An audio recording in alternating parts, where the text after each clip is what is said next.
This is Campus News, reporting the top stories from colleges and universities. Next on Campus News, see a professor that is sliding her way from the classroom to the ice rink. Don't touch that! Stop! Hear why these voices are teaching students that there's more than meets the eye. A Concordia goalie saves the game and earns Player of the Week. But first, a lethal drinking game is creating controversy among college students. Good morning and welcome to Campus News. I'm Brian Ashburn. And I'm Jessica Gulseth. A new trend is sweeping college campuses across the world. It's called neknomination. Students challenge friends on social media to drink dangerous cocktails to try to outdo one another. Some students have pushed it to the extreme. So far, at least 5 people have died from the game. We showed MSUM student Sienna Egan a video of a man drinking a cocktail that has a dead rat in it. This was her reaction. No way! That's disgusting! People... They're gonna drink that? Oh, no. Like chunks of things. No, that's gross. That's a thing now? Am I supposed to... Okay, what is this guy doing? He's drinking it. Oh, that's terrible. Oh, that's gross. Like, who would do that? That's dumb. I just think if you think that's cool, you should figure some things out. I don't know.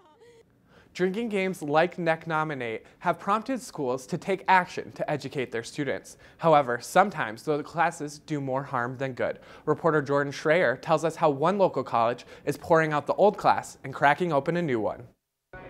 No matter your thoughts on college drinking, liquor plays a large role in the lives of students, and it's the focus of a class at MSUM. Health 122, it was an online course. And infamous among students. It was the stupidest class of my life. I feel like it was a little bit of a waste of my time. I don't know that it had any effect. Thought it was kind of pointless because people are going to do whatever they want anyway. And after nearly a decade, MSUM listened. We've learned a lot more about how students feel about online courses, especially freshmen. Next year, freshmen will be logging off their computers for an in-class experience. Once a week for 50 minutes each week. Talking about more than just alcohol and drug use. It's going to touch on academic study skills, it's going to touch on financial management, it's going to touch on resources on campus. A program that shouldn't have the problem of Health 122. We know that that class has a high failure rate.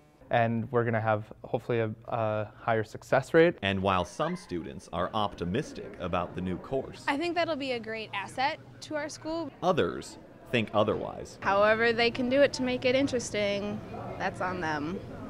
I hope it doesn't waste people's time. The content of the course might be dry, but could be life-saving.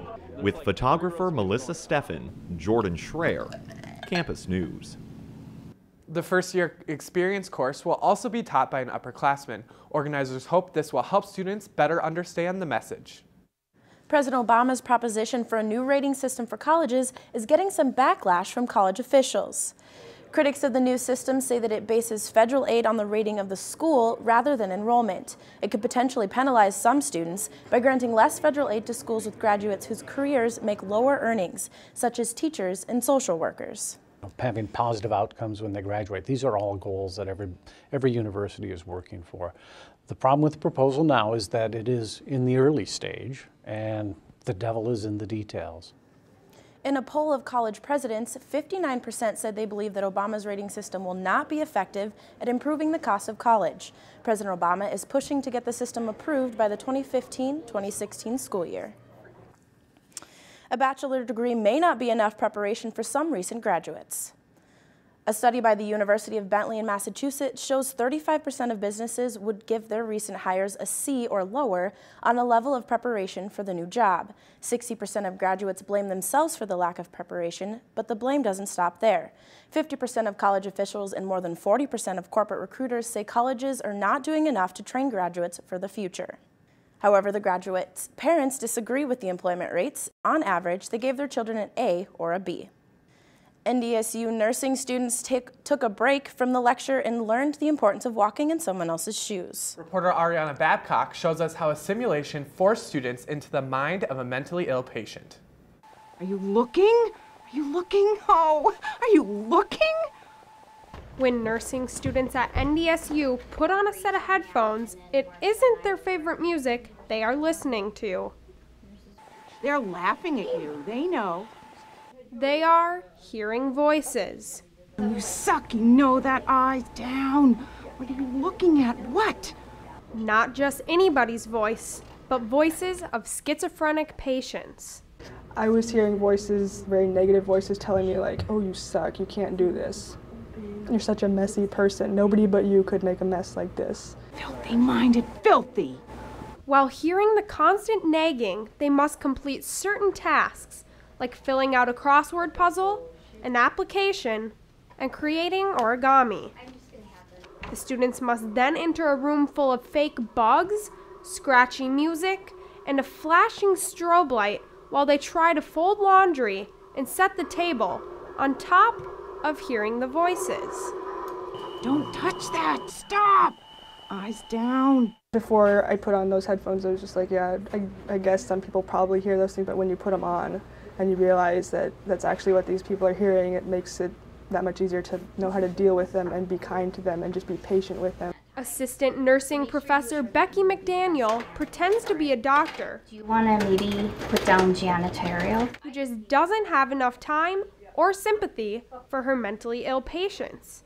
Here they can kind of, in a way, kind of relate and think back to, wow, you know, I would have been frustrated. I would have, you know, been anxious. At the end of the day, the headsets can be left behind, but McDaniel hopes the lessons will stay with them far beyond the classroom. With photographer Nick Broadway, Ariana Babcock, Campus News. The Hearing Voices program has recently expanded with a new simulation center. The Herp Zoo drew the biggest crowd at this year's Darwin Days. Each year, students from the herpetology department put on the scaly event. The zoo features different reptiles and amphibians. Most of the reptiles are brought in by collaborators with the herpetology department. Students got the chance to get gutsy as they were given the opportunity to hold lizards, turtles, and even snakes. I am holding a corn snake right now. It's an albino corn snake, so I can get her to show her face. I don't know where she is. We're trying to get her to zoom all. There she is. Darwin Days are put on by NDSU every year to honor the legendary Charles Darwin. Have you ever asked yourself, how would I survive a zombie apocalypse? Some students are learning how pop culture may help them prepare to fight off the undead. Students at Central Michigan University can take a course called From Revelations to the Walking Dead. The class focuses on passages from the Bible, popular books, and portions of movies such as Shaun of the Dead. The class talks about theological and ethical problems people would face if they lived in a post-apocalyptic world. Professor Kelly Murphy says studying how the media focus on apocalyptic stories reveals how they would react if the apocalypse were to happen. With homework assignments like watching The Walking Dead, Murphy hopes the class will be even more popular next year. It may not be the Roaring 20s, but jazz music still has some musicians tapping their feet. Meredith Watney reports from the NDSU High School Jazz Festival to tell us how local students learn from professionals while showcasing their talents. High school students from across the state, and even Canada, strummed bass guitars, hit crash cymbals, and honed their skills in the beloved jazz genre. This is a chance to really interact with professionals on their instruments on a face-to-face basis, get some very in-depth teaching that they might not otherwise be able to get. Jazz gives performers the opportunity to make the music their own. It gives me a chance to play music, but it also gives me a chance to express myself through what I want to play. A lot of times you get a chance to take a lesson where you're playing one-on-one, but when you get a group feedback from a professional who has been there and done that, it's a whole new world for everyone. The various bands gave a short recital, then had the chance to work closely with the guest professionals in instrument-specific skill sessions. Ours is an oral art form that's handed down from musician to musician, from generation to generation. To experience it firsthand with real musicians That's the true essence of the passing down of this music. A 1, 2, letter I. I think I love seeing new students coming up and hearing bands and getting to interact with students. That's the excitement of being in music, is it's a collaborative art form. It's always fun to play your band for someone else and see what you're doing right and what you're doing wrong and how to fix it. Students greatly appreciated the jazz knowledge the experienced professionals passed down. I too feel like that it's a wonderful way to get the people, students, the public, all involved in our music of America. The guest performers teamed up with the MSU Jazz Ensemble for a community concert to cap off the festival. With photographer Naoya Uchida, Meredith Watney, Campus News. This year marked the 32nd Annual High School Jazz Festival at NDSU. With tuition on the rise for schools across the country, one recently accredited university decided to take finance out of the equation. University of the People is a completely free online institution. The program is aimed at students in developing countries to show that it is possible to obtain a higher education. The school offers associate and bachelor degree programs in business administration and computer science. The cost to apply is $0 to $50, depending on the wealth of the country. Exams are $100, with scholarships available to students if they cannot afford them. This school is mainly run by professional volunteers. The university has received 3,000 offers, but has only used 100 of them. An MSUM graduate is putting her art degree to use on people's arms and necks. Megan Felix is an apprentice at local tattoo shop No Coast Tattoo. Located in the heart of downtown Fargo, Felix fit right in and is now putting her art degree to use in a non-traditional way. The talented artist is still learning by working on shading and scripting, and even has her own corner in the shop where pieces of her art are displayed. Felix is slowly getting more and more time with the tattoo gun, practicing on other tattoo artists and walk-ins. She praised her education and professors at MSUM for helping her get to where she is today, and misses the long hours she spent in the studio. I got into painting, and then I got into tattooing because you can still paint when you're a tattoo artist, and you're still using all the technicalities of art. It's just in a different form. Felix loves where she's at and plans to continue tattooing and painting for as long as physically able. Minnesota State University Moorhead students are warming up to the idea that their university is ranked #1 in the nation, however chilling the recognition may be. Reporter Jordan Schreier tells us how one student is adjusting to the cold. I'm really cold. Ask any student about winters at MSUM. Cold, snowy, and treacherous. Brutal. Really freaking cold. Very, very cold here.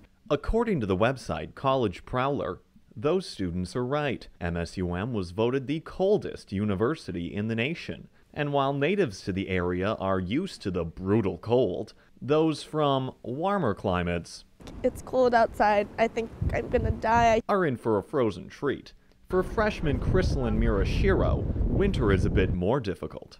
I'm from another island called Oahu. Hawaii, that is, but she didn't make the 3,800-mile trek without being prepared. I put on maybe like 5 layers and 3 layers of tights and my boots and some jackets. However, not everyone thinks MSUM is the coldest university. Well, considering that there is actually a university in Alaska and, you know, Maine with the Atlantic Ocean right there, I'm pretty sure there's colder colleges than us. There are universities in the state of Minnesota which are further north than MSUM, like Bemidji State, which clearly has colder winters. While many students may disagree and insist MSUM is the coldest university, I would describe the winter as probably the harshest, most devastating thing you'll ever experience in your life. they can still use the ranking as bragging rights on friends and family back home. I kept that from them. I'll tell them once I survive winter. I'm not sure if that'll happen yet. With photographer Brian Ashburn, Jordan Schreier, Campus News. Of the 21 colleges on the list, 10 are in Minnesota, with the state earning the top 4 coldest spots. Students at MSUM are learning more about campus involvement at the Gateway to Leadership Conference. The event brought students together to learn about different leadership styles. Organizations and clubs had booths to showcase their involvement on campus. Some students presented about different topics, including how movies can prepare you for the professional world. Participants could also take a test to see what color best represents their personality. The night ended with a Leadership Expo Social. Teachers from the MSU Art Department came together to inspire others with their creations. Reporter Sahara Desert shows us how their exhibition is raising money for a good cause. It's always something kind of cool to see what people create, and it says a lot about them. The faculty exhibition happens annually at MSUM's Art Gallery. This year, however, there was something new. This is the first time that we've ever put our work up for sale to raise scholarship money. Tim Ray, who passed away about a year ago, was a really fantastic man and a fantastic art professor. And so, you know, this is a way for us to use our art towards a good cause. And there's always good students who need scholarships. Not only that, the gallery was full of different pieces of art. There's sculptures, there are prints, there are drawings, ceramics. Some of the students even shared their favorite artwork. I like Andy Stark's painting in there. It has all the little white dots on it. It's kind of like an optical illusion, so I really like how that looks.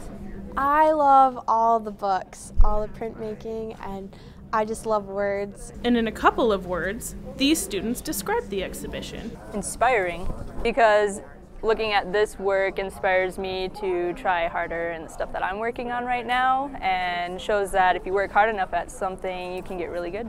This shows such a variety of work, and it makes you think and challenge your own ways of doing things, so it's thought-provoking. And by the end of the night, half of the pieces were sold. Sahara Desert, Campus News.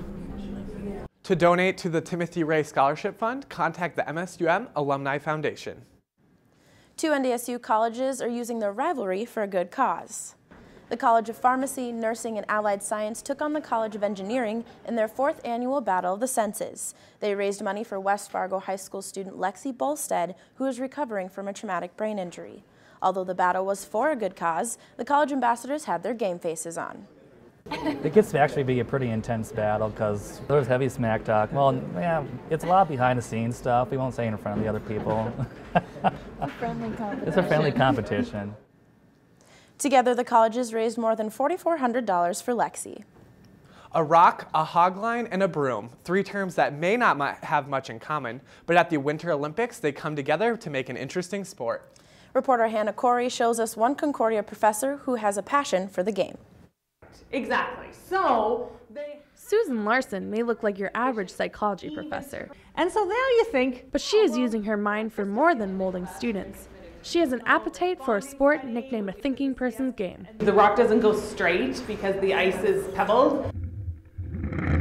Curling is a pretty, it's all right, cerebral sport.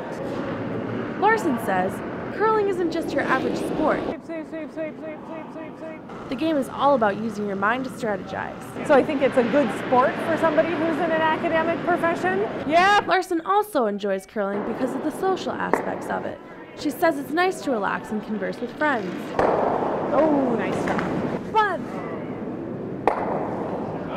one doesn't want to get distracted by that. What sparked Larson's interest in curling? Okay, good job. Her small town roots. I think it needs a bit of weight. Well, you know, I'm a Canadian, so we just always curled where I grew up. We didn't have anything else. We had a curling club and an outdoor skating rink. For those who may not know much about curling, the aim of the game is to get as many of your rocks in the house.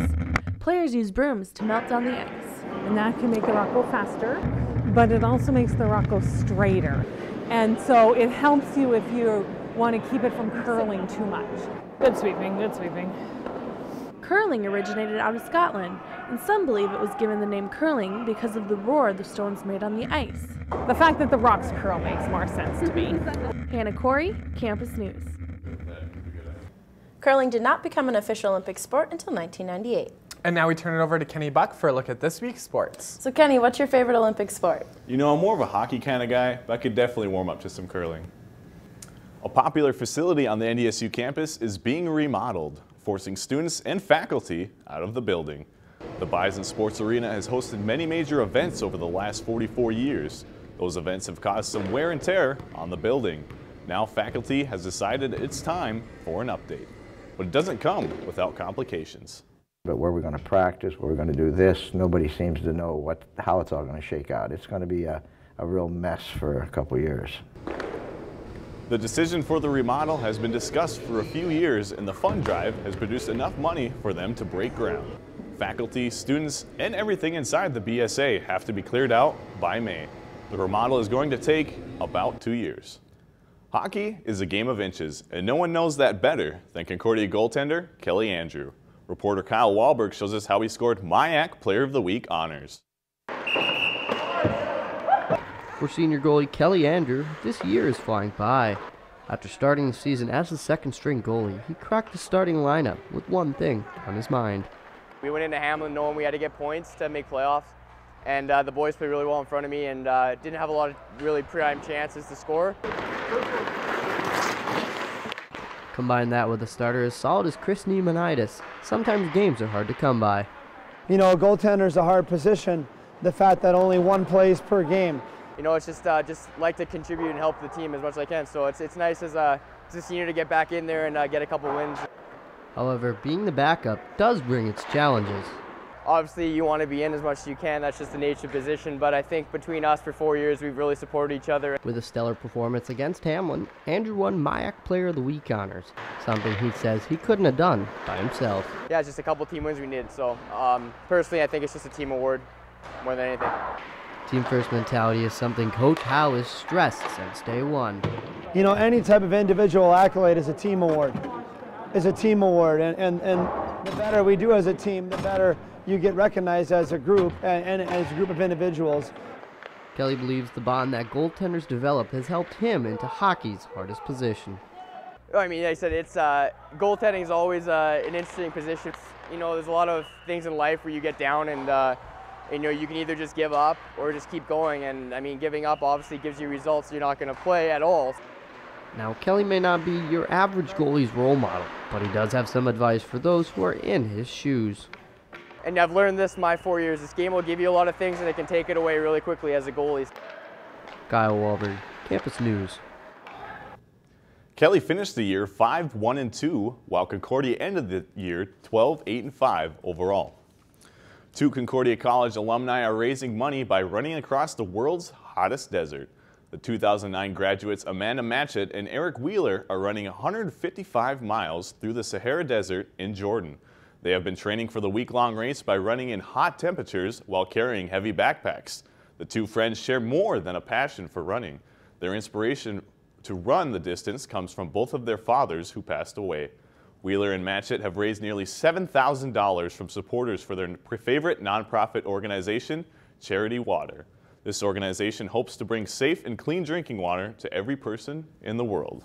The fundraiser has not only helped raise money for a cause, but has helped the runners gain support from strangers, family, and friends to follow them in the race. They are expected to cross the finish line on February 22nd. Swimming, splashing, and a cheering crowd filled the pool in Rochester, Minnesota, as the Dragons swimming and diving team fought for their spot in the conference championships. The Minnesota State University Moorhead women's swimming and diving team finished 3rd at the Northern Sun Intercollegiate Conference Championships, right after they were ranked 18th in Division II. There were celebratory moments throughout the meet as divers Kelsey Jandro and Shayna Duggar finished in 1st and 2nd place with all NSC honors in 1-meter diving, while countless swimmers shaved time off on their events. Head coach Todd Peters says he was very pleased with the turnout this year. This year was definitely our best year ever. Our 2 divers, Kelsey Jandro and Shayna Duggar, are going to what's called a pre-qualifying meet, which occurs the day before the national meet. And if they do well enough at that meet, then they'll actually progress on to the national meet. Jandro and Duggar must now compete for a spot in the Division II championships held in Geneva, Ohio. MSU Moorhead is in its 7th year of Going Pink to raise money and awareness for cancer patients. The focus this year was to sign people up for bone marrow donations. A big reason for this was one of MSUM's own was recently diagnosed with leukemia. I've just tried to help them with the educational piece, the bone marrow registry drives, and we had an educational panel last night. The event this year was highlighted by bone marrow donation drives and a silent auction at the men's and women's basketball games. You know, I think we all know someone that's been affected by cancer. Yeah, it's great to see MSUM support such an important cause. It was a night filled with dresses, dancing, and drama. Photojournalist Darby Fike and Nora Almoran take us to the unique world behind drag. It was awesome. It was my first one and I had a lot of fun, yeah. There are a lot of people that have never seen a drag show before, and for them to experience what a drag show actually is and to help understand that the culture of drag, I think is really cool for some of our students and especially our freshman students.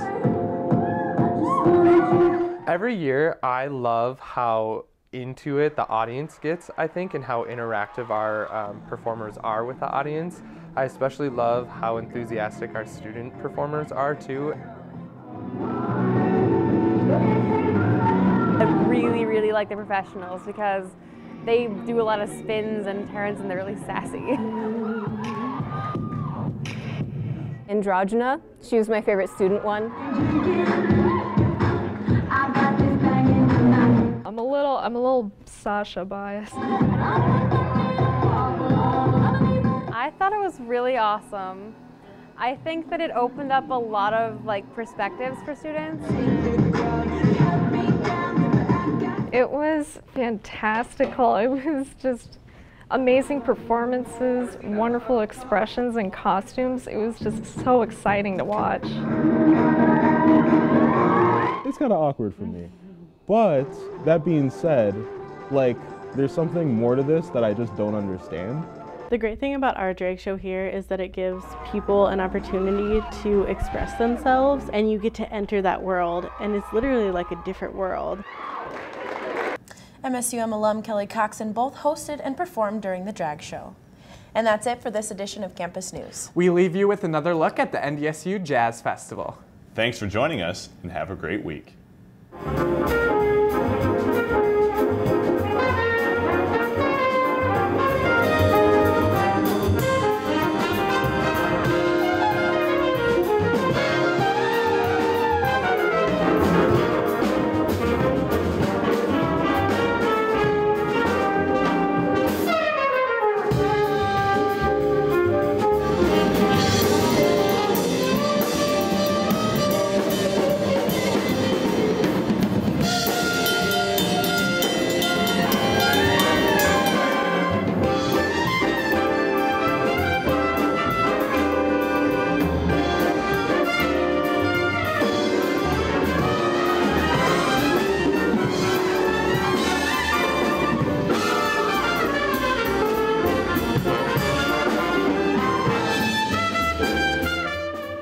Campus News is produced by the Television News Workshop in the Department of Mass Communications at Minnesota State University Moorhead in cooperation with Prairie Public Television.